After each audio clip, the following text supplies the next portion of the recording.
जय श्री राम।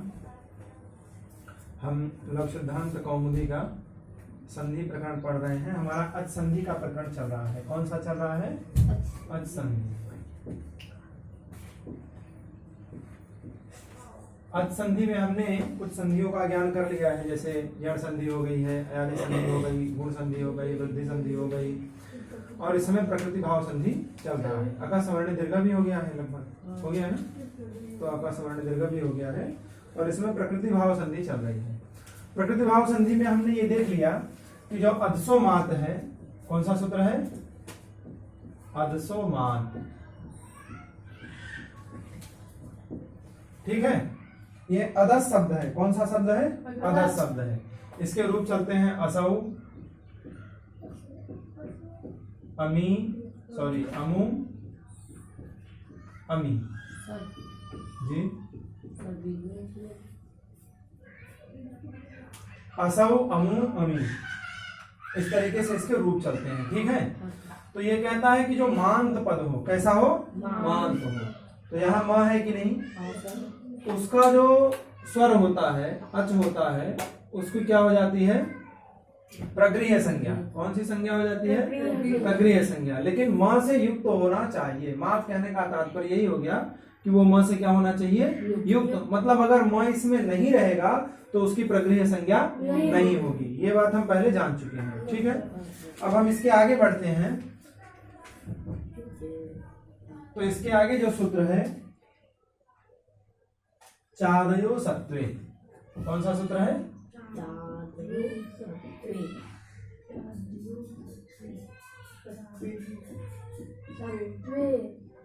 ये कहाँ का सूत्र है? ये सर पहले अध्याय के चौथे पाठ का 57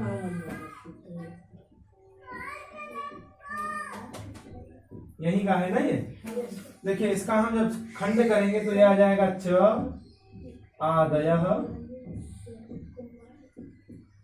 असत्वे।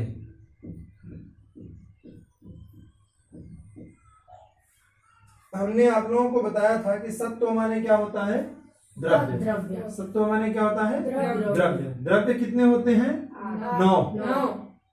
पृथ्व्य तेज वायु आकाश काल धीरात्म मनांसी नवैव द्रव्याणि। पृथ्वी जल तेज वायु आकाश काल दिग आत्मा और मन, ये 9 क्या होते हैं? द्रव्य।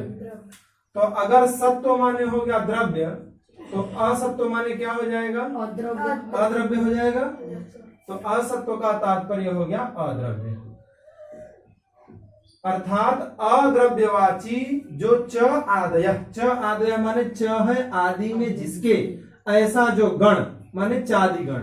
अब इस चादि गण में बहुत सारे शब्द पठित हैं। ई है, उ है, च है, अस्थि है, ये सब बहुत सारे शब्द हैं। लगभग 100 से ऊपर ही शब्द होंगे। तो जो च आदि है वह जब असत्व रहेगा अर्थात अद्रव्य रहेगा, द्रव्य नहीं रहेगा। तो च का तात्पर्य क्या होता है? च माने होता है और। क्या होता है? और। तो जब ये द्रव्य अर्थ में नहीं रहेगा तो अ कोई द्रव्य है क्या? पृथ्वी है अ, और पृथ्वी है कि जल है कि तेज है, किसी का बोध तो नहीं हो रहा है। तो ये क्या है? अद्रव्यवाची, माने ये द्रव्य नहीं है। तो बताएं इसका क्या होगा? तो बोलिए इसमें तो केवल 3 ही पद है, च आदयः असत्वे। तो इसके ठीक पहले का एक सूत्र है प्राग्री स्वरान निपाता। कौन सा सूत्र है? प्राग्री स्वरान निपाता, 1-4-56 का।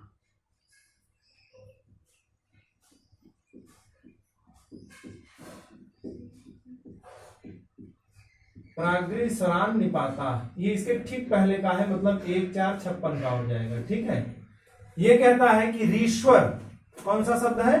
ऋश्वर। इसका खंड करेंगे तो यह आ जाएगा प्राग। प्राग को ही प्राग हो गया है। प्राग माने पूर्व, ऋश्वर ऋश्वरान, और ये निपाता। ठीक है ना, प्राग ऋश्वरान निपाता। मतलब जो ऋश्वर शब्द आगे पाणिनि जी किसी सूत्र में ऋश्वर शब्द का उच्चारण करेंगे उससे पूर्व, उससे प्राग, प्राग माने पूर्व, जितने भी सूत्र आएंगे उसमें निपात की अनुवृत्ति चली जाएगी। किसकी अनुवृत्ति जाएगी? मतलब वो सारे निपात होंगे। जितने भी सूत्र आएंगे वो सब निपात संज्ञा करने वाले ही सूत्र होंगे। तो बोलिए रीश्वर शब्द कहाँ आता है? तो एक सूत्र है अधिरीश्वरे। अधिरीश्वरे एक चार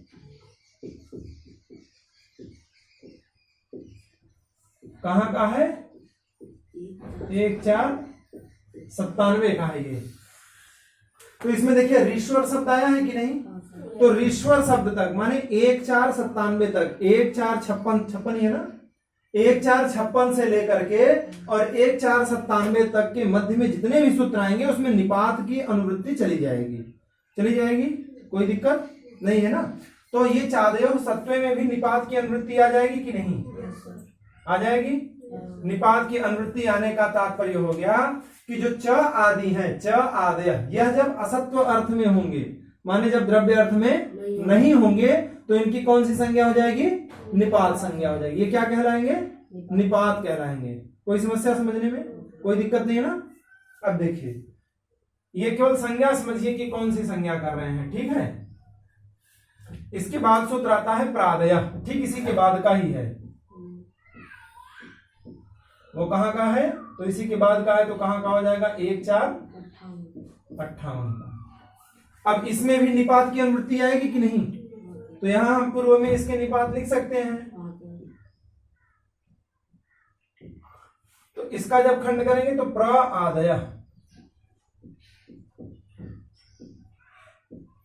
इसकी भी क्या हो जाएगी? निपात। अब आप ये बताइए प्र आदि का अध्ययन आपने पढ़ा है? कौन किसको कहते हैं प्र आदि? उपसर्ग को नहीं कहते हैं। प्र आदि एक गण है, उसमें 22 शब्द पढ़े गए हैं। कौन कौन से?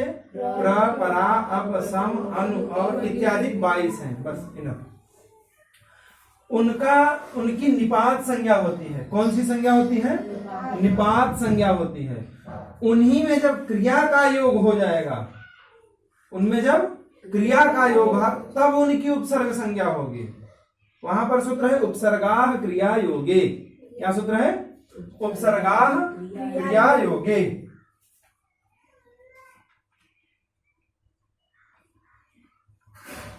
ये ठीक इसके नीचे का ही सूत्र है।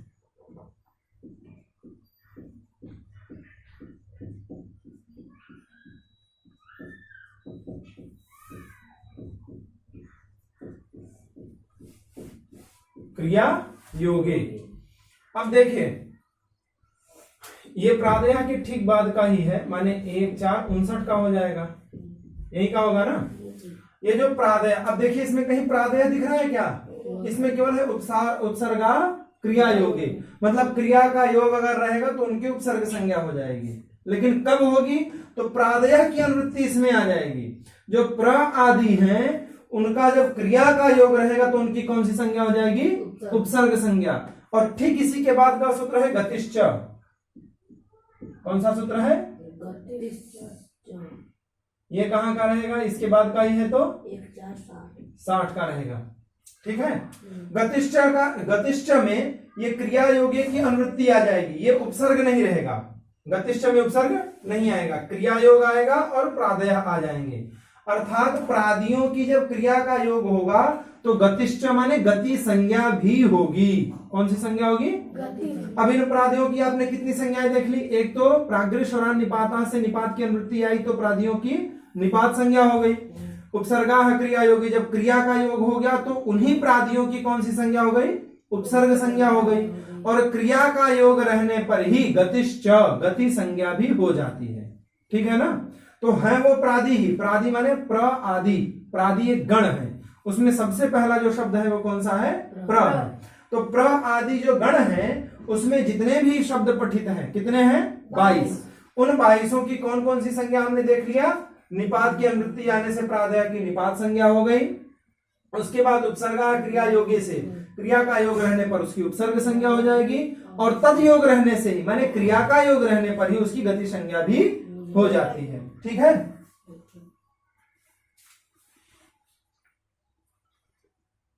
तो इस तरीके से हमने ये देख लिया। ये तो हमने आप लोगों को ऐसे ही बता दिया ताकि आप लोगों को ध्यान आ जाए, लेकिन हमको अभी केवल इतने से मतलब रखना है, ठीक है। एक बार हम पीछे भी इसको पढ़ चुके हैं, एक बार हमने फिर से स्मृति दिला दी आप लोगों को। तो प्रादय जो सूत्र है तो ये कहता है प्र आदि जो है उनकी भी कौन सी संज्ञा हो जाएगी, निपात संज्ञा हो जाएगी। कोई समस्या, कोई दिक्कत नहीं ना।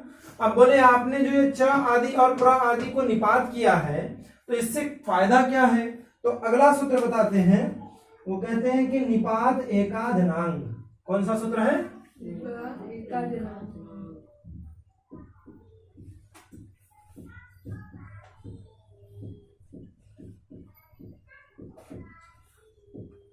ये कहां का सूत्र है, 1-1-14, कहां का है, देखिए 1-1-11 से लेकर के 1-1-11 का सूत्र कौन सा है, ईदु दे द्विवचनम प्रगृह्यम, आप लोगों ने पढ़ा होगा। इसको हम थोड़ा नीचे लिख देते हैं और नहीं तो हम इसको मिटा देते हैं, ठीक है। ये तो आप लोगों को पता ही चल गया कि प्रादि जो है उनकी निपात संज्ञा होती है। इसके पहले का सूत्र है ईदु दे द्विवचनम,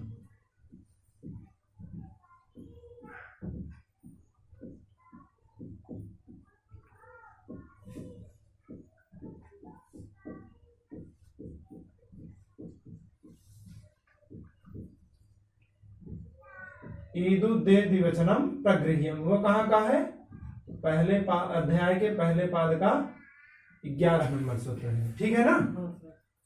तो इसकी जो प्रगृह्य संज्ञा करने वाली अनुवृत्ति है वो इसमें आ जाएगी। निपात एकाजनांग में जो प्रगृह्य संज्ञा करने वाली है वो क्या होगी, इसकी अनुवृत्ति यहां पर आ जाएगी। हमने बताया है कि सूत्रेषु अदृष्टम पदम सूत्रांतरा धनुवर्तनीयम, सूत्रांत से क्या होगा, उसका अनुवर्तन हो जाता है। तो अब देखिए इसमें कितने शब्द हैं, तो एक है निपात, हम इसका खंड करके लिख देते हैं। दूसरा है एकाच, यहाँ एका जनांग है, एक जनांग नहीं है, ठीक है। तीसरा है ये अनांग, क्या है, और चौथी हम अनुवृत्ति ले आ रहे हैं प्रगृह्यम की, ले आ रहे हैं कि नहीं। तो ये 4 चीजें इसमें हमको मिल गई सूत्र में। अब इसी से सूत्र का अर्थ निकलेगा। देखिए कहता है कि निपात होना चाहिए, क्या होना चाहिए, तो निपात संज्ञा अभी हमने किसकी की है, निपात संज्ञा हमने अभी किसकी की है, एक च आदि जो गण है उनकी हमने की है और एक प्रा आदि गण है जो उनकी हमने निपात संज्ञा की है। कर दिए है कि नहीं, समझने में कोई दिक्कत तो नहीं है ना। तो जो निपात है, तो निपात कौन है, तो च आदि और प्र आदि, ये क्या है, निपात है। च आदि में भी लगभग 100-125 शब्द पढ़े गए हैं और प्र आदि में तो लिमिट है, आपको पता ही है 22 है। तो ये निपात हो गया। अब ये निपात कैसा होना चाहिए, तो एकाच होना चाहिए। एकाच का मतलब होता है जिसमें केवल एक अच हो, क्या हो, एक अच वाला। जो एक अच वाला होता है उसको क्या कहते हैं, एकाच। जैसे प्र में कितने अच हैं, एक, प है, र है और अ है। अगर यही हम अव ले लें तो सॉरी परा इसी के बाद, तो इसमें कितने अच हैं, प है, अ है, र है और आ है।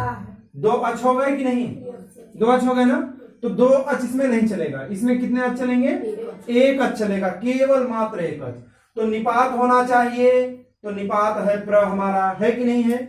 दूसरा शर्त है कि एकाच होना चाहिए, तो हमारा ये एकाच भी है, परा नहीं है। परा यद्यपि निपात है लेकिन वो एकाच नहीं है, इसलिए उसका इस सूत्र में ग्रहण नहीं किया जाएगा। समझ में आ रहा है, कोई दिक्कत तो नहीं ना। तीसरा शर्त है कि वो अनांग होना चाहिए। अनांग का तात्पर्य होता है जहां पर आंग न हो, क्या हो, ये आंग आपका निपात है कि नहीं,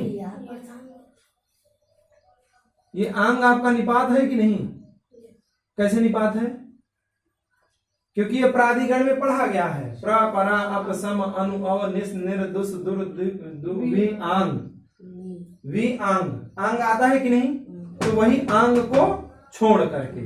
अनांग माने जिसमें आंग ना हो, माने आंग को छोड़ करके। बाकी जितने बचे हैं उनकी कौन सी संज्ञा हो जाएगी, तो प्रगृह्य संज्ञा हो जाएगी। कोई दिक्कत, निपात होना चाहिए, एकाच होना चाहिए। अनांग माने आंग को छोड़ करके जितने भी निपात एकाच हैं उन सबकी क्या हो जाती है, प्रगृह्य संज्ञा हो जाती है। तो किसी ने पूछा प्रगृह्य संज्ञा करने का फल क्या मिलेगा, ये सब आप लोगों ने उतारा ही है पहले से ही, कोई दिक्कत तो नहीं ना। अब देखिए इसकी हमने निपात संज्ञा कर दी है, अब निपात करने का फल क्या मिलेगा तो वो आप बताते हैं। निपात संज्ञा करने का फल ये है कि जो प्रयोग होगा उसमें प्लुत प्रगृह्याच नित्यम, आप लोगों ने पहले सूत्र पढ़ा है,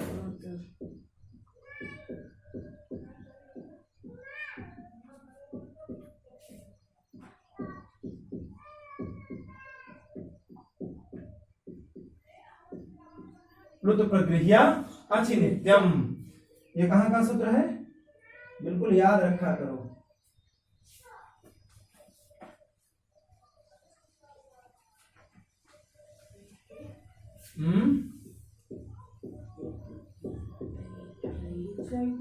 क्योंकि ये संधि का सूत्र है और संधि के सूत्र कहां से प्रारंभ होते हैं, 672 से, और कहां तक चलते हैं, 158 तक जाते हैं।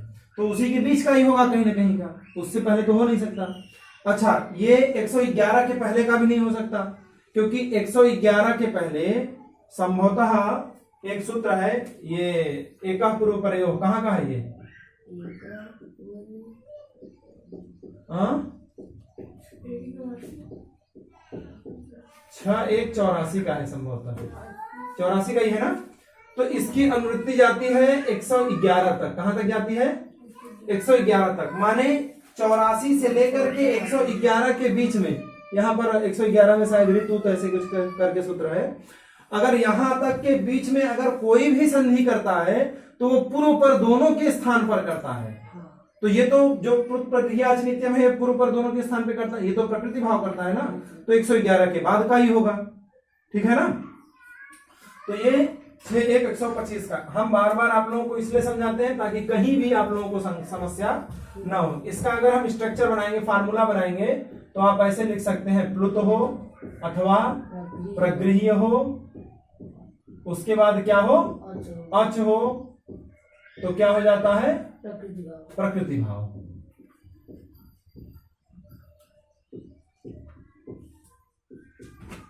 हो जाता है, कोई दिक्कत तो नहीं है ना समझने में।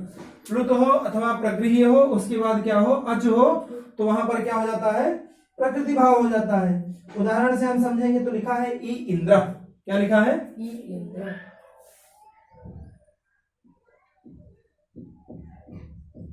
देखिए यहां हम संधि करेंगे, ठीक है। अब ये संधि हमारे करने के लिए दे दिया है, तो आप ये बताइए कि यहाँ पर कोई संधि प्राप्त है, आपको समझ में आ रहा है।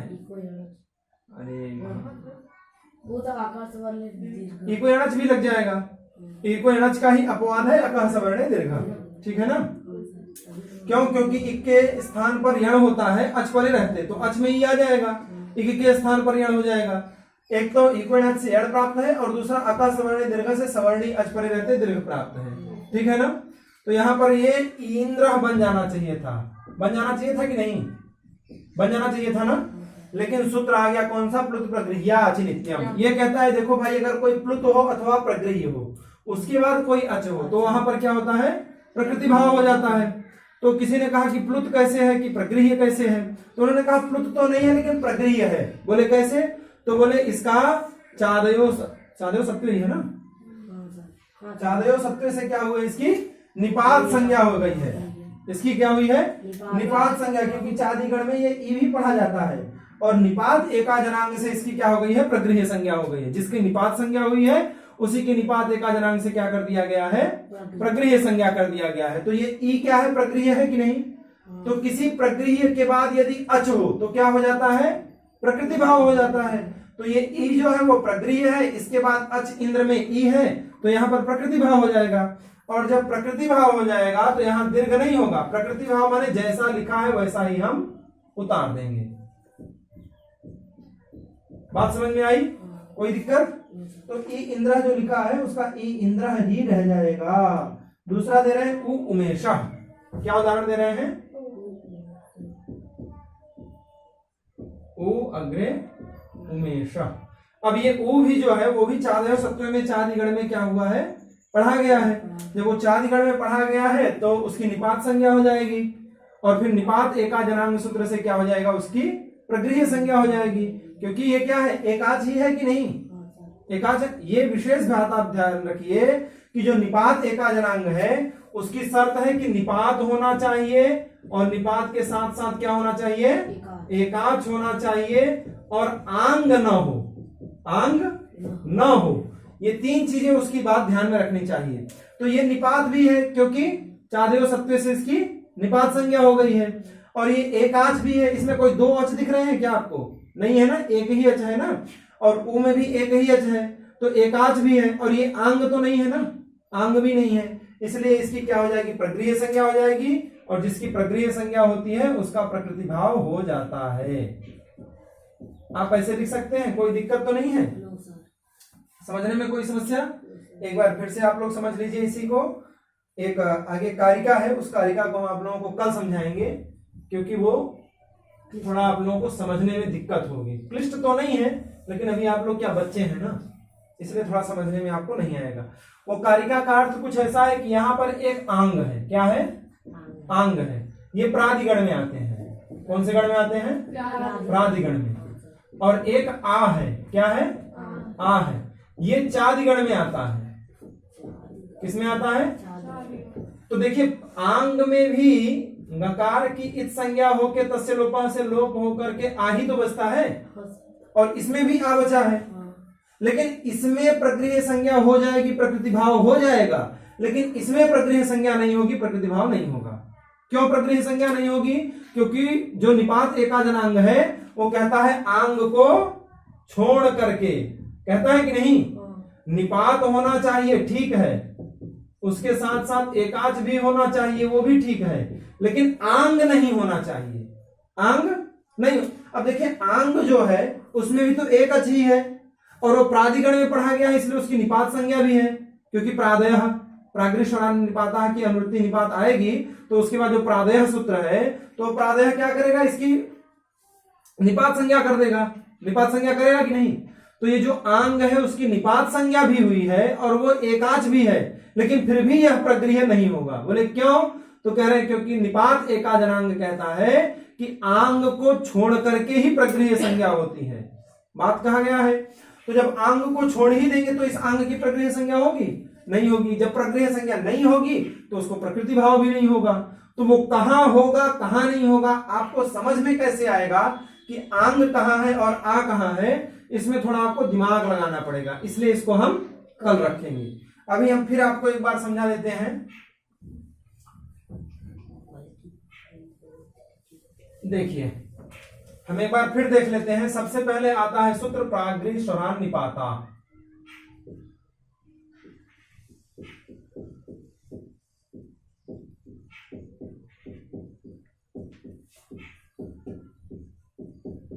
ये कहां का सूत्र है?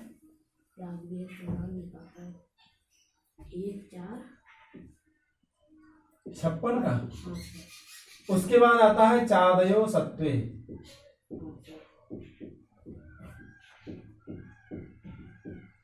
ये कहां का है? 1457 का। इसके बाद सूत्र आता है प्रादय। ये कहां का है? इसके बाद सूत्र आता है उपसर्गाः क्रिया योगे। अष्टाध्यायी के क्रम से अगर आप लोग याद करेंगे ना, तो इसी तरीके से आप लोगों को कोई समस्या नहीं होगी। आप लोगों को पता चलेगा अनुवृत्ति कहां जाती है। उसके बाद सूत्र आता है गतिश्च। ये कहां का है? 1460 का। इतने सूत्रों को हम समझेंगे, ठीक है। अब देखिए, इसमें जो निपात है ना, ये तीन चीजें हैं इसमें। एक प्राक है, एक ऋश्वर है,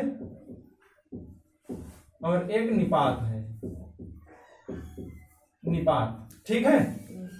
ये इसकी अनुवृत्ति जाएगी, आप लोग लिख लीजिएगा अधिरीश्वर है, शायद लिखे भी होंगे आप लोग। ये जो अधिरीश्वर है, ये कहा 56 का है? 97। ये प्रागृह्य स्वरान निपाता कहता है कि इस सूत्र से लेकर के ऋश्वर तक, ऋश्वर के प्राक माने पूर्व तक जो भी सूत्र आएंगे वो निपात संज्ञक होंगे। कैसे होंगे? निपात संज्ञा करने वाले ही होंगे, उनमें निपात की अनुवृत्ति जाएगी। तो कह रहे हैं कि अगर कोई विशेष नियम नहीं आया, तो अगर कोई विशेष नियम आ जाता है तो उसकी अनुवृत्ति नहीं भी जा सकती है, कोई जरूरी नहीं है। लेकिन ये सूत्र अधिरीश्वरे तक जाएगा ही जाएगा। वहां बीच में अगर कोई भी सूत्र आ रहे हैं तो उसमें अगर कोई काम नहीं हो रहा है तो ये निपात काम कर देगा। ठीक है, तो ये कहाँ का है, 1,4,56 का, और अधिरीश्वरी कहाँ का है, 1,4,97 का। अब देखिए जो प्राग्रिस्वरान निपाता है, तो प्राग्रिस्वरान ये तो कह दिया कि ईश्वर के पूर्व तक, ईश्वर के पूर्व तक, और जो निपात है इसकी अनुवृत्ति जाएगी। तो इसके ठीक बाद का सूत्र है चादयो सत्वे, चादयो सत्वे। इसमें कितने शब्द हैं, तो च, आदयः और असत्वे। सत्व का अर्थ क्या होता है, द्रव्य, तो असत्व का मतलब क्या हो गया, अद्रव्य। माने जो अद्रव्य हैं कौन, च आदयः, अद्रव्य कौन है, च आदयः, अथवा जो च आदि हैं वो अद्रव्य अर्थ में होने चाहिए। कैसे होने चाहिए, अद्रव्य में। जैसे ख है, ठीक है, ख माने होता है आकाश, क्या होता है, आकाश। खे प्रयोग उसका खूब मिलता है, खम प्रयोग मिलता है, ये सब उसके प्रयोग मिलते हैं। तो आकाश द्रव्य है कि नहीं, पृथ्वी जल तेज वायु आकाश। क शब्द है, क माने होता है जल, क्या होता है, जल। एक श्लोक है गुप्ता शुद्धि प्रदर्शनम का, उसमें लिखा हुआ है कि केशवम पतितम दृष्ट्वा द्रोणम हर्षमुपागता। अब अगर इसका साधारण अर्थ लगाएंगे तो यह अर्थ हो जाएगा कि केशव माने भगवान कृष्ण, उनको पतित माने गिरा हुआ देख करके द्रोणाचार्य जी बड़े प्रसन्न हो गए। तो द्रोणाचार्य जी तो भगवान के भक्त थे, तो भगवान को गिरा हुआ देखकर प्रसन्न क्यों हो जाएंगे, समस्या हो जाती है। तो वहां पर के का अर्थ लगाया गया है जल। के माने जल में जो शव होता है, मुर्दा होता है, उसको दृष्टवा माने देख करके, द्रोण माने कौआ, कौआ क्या हो गए, प्रसन्न हो गए। बोले क्यों प्रसन्न हो गए, तो बोले जो श्रृगाल हैं वो लोग तो तैर के जा नहीं पाते हैं, रुदंती ऐसे कुछ करके आगे है, केशवम पतितम दृष्ट्वा द्रोणम हर्षमुपागता रुदंती कौरवा सर्वे, हा हा केशव केशव। कौरव माने होता है श्रृगाल, सियार। तो सियार तो पानी के बीच में जाएगा नहीं, और कौवे आराम से उड़ उड़ के जाएंगे, खाएंगे। तो श्रृगाल तो बेचारा चिल्ला रहा है कि क्या करें, पानी के बीच में वो कैसे गिर गया, और कौवा अपना उड़ के जा रहा है, खा के चला रहा है। तो क माने क्या होता है, जल होता है। तो ये तो द्रव्य के अर्थ में आ गए ना। तो अगर ये क ख ये द्रव्य के अर्थ में होगा तो वहां पर निपात संज्ञा नहीं होगी। क्यों, क्योंकि कहता है असत्वे, जब द्रव्य अर्थ नहीं रहेगा तब। च आदियों की जब द्रव्य अर्थ नहीं रहेगा तो यहां से हम निपात की अनुवृत्ति ले आएंगे, तो उनकी कौन सी संज्ञा हो जाएगी, निपात। वो क्या कहलाएंगे, निपात कहलाएंगे। अब वही निपात आ जाएगी आपकी प्रादेय में भी। तो जो प्र आदि है उनकी भी कौन सी संज्ञा हो जाएगी, तो निपात संज्ञा हो जाएगी। कोई समस्या। अब देखिए विशेष परिस्थिति कहाँ गई, तो उपसर्गा क्रिया योग्य। अब उपसर्गा क्रिया योग्य में ये प्रादेय की अनुवृत्ति आएगी, निपात की अनुवृत्ति नहीं आएगी। क्यों, क्योंकि ये उपसर्ग संज्ञा स्वयं करता है। तो निपात संज्ञा वाला कैसे हो जाएगा, तो वही कह रहे हैं कि क्रिया का योग रहने पर जो प्र आदि निपात हैं, निपात कौन है, प्र आदि, उन प्र आदि निपातों के साथ अगर क्रिया का योग हो जाएगा तो उनकी कौन सी संज्ञा हो जाएगी, उपसर्ग संज्ञा हो जाएगी। मतलब क्रिया का योग अगर नहीं रहेगा तो वो प्र आदि क्या रहेंगे, निपात रहेंगे। और अगर उन्हीं के साथ क्रिया का योग है, क्रिया माने आप लोग समझते हैं ना, उठना बैठना खाना नहाना धोना आना जाना सब क्रिया है, ठीक है ना। तो अगर उन्हीं प्र आदियों के साथ जो निपात है प्र आदि, उनके साथ अगर क्रिया का योग हो जाता है तो उनकी कौन सी संज्ञा हो जाएगी, उपसर्ग संज्ञा हो जाएगी। और वही निपात प्र आदि क्रिया के योग